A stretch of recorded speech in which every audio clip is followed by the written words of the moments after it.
about a year and a half into marriage, we kind of said, you know, we want to start trying to have kids. And we just thought it'd be a couple months and we'd have, you know, 2 kids and a white picket fence, and our family would just be that easy, that perfect. So we went through about 3.5 years of fertility treatments. And I will never forget the day we sat across from a doctor, and he looked at Chris and I and said, we don't know why. We've done everything we can. You're not going to be able to have kids. I remember that day. It was just like a punch to the stomach, going, this has been our life, our dream. How's that possible?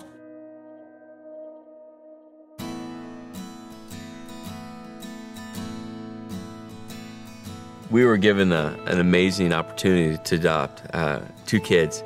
Kiera had just turned 1 the first time I met her, and her brother Kaden was 3 months old, and he was born 3.5 to 4 months premature. And so he was in the hospital at the time when we first, discovered this opportunity. And it was just this amazing, God moment where we just believed that God was saying, here you go.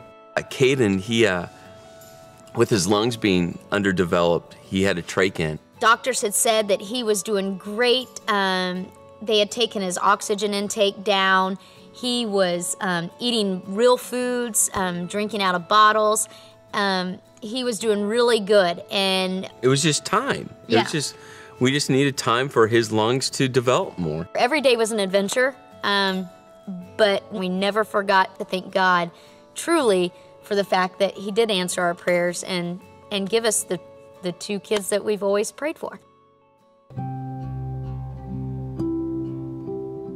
Probably about 6, 7 o'clock, his apnea monitor went off, and I remember we ran in. We found him in his crib, and he was trying to grasp for air.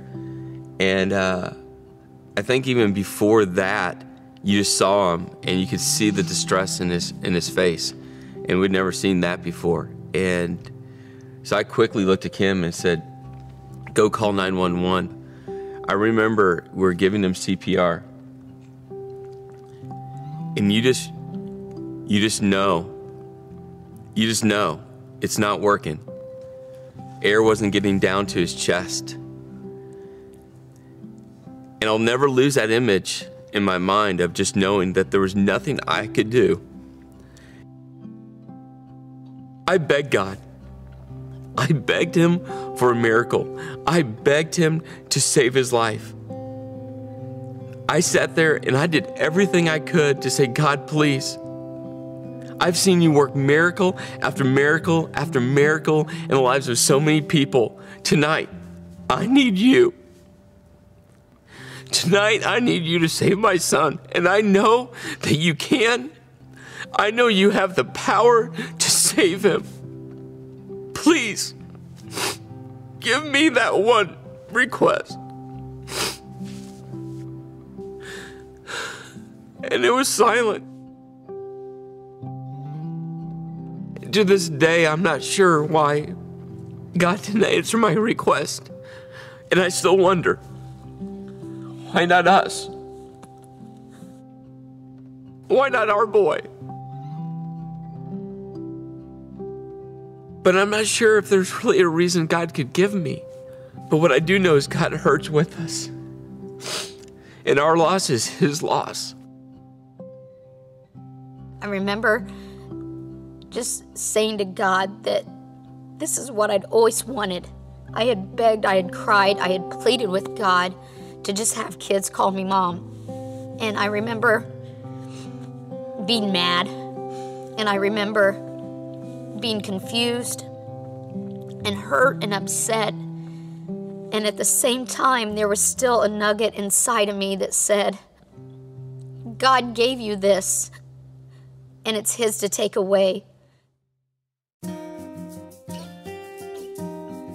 And so there's this day, and it was this warm Vegas, 115-degree day. and I was sicker than a dog. I thought I had the flu. I thought I had something. My sister was here in town visiting, and she said, Kim, you are pregnant. And I was like, okay, you are a school teacher. I paid a man a lot of money who specializes in this, and he said there's no way. And she said, can we just go get a pregnancy test? So I grabbed one, and lo and behold, I am pregnant.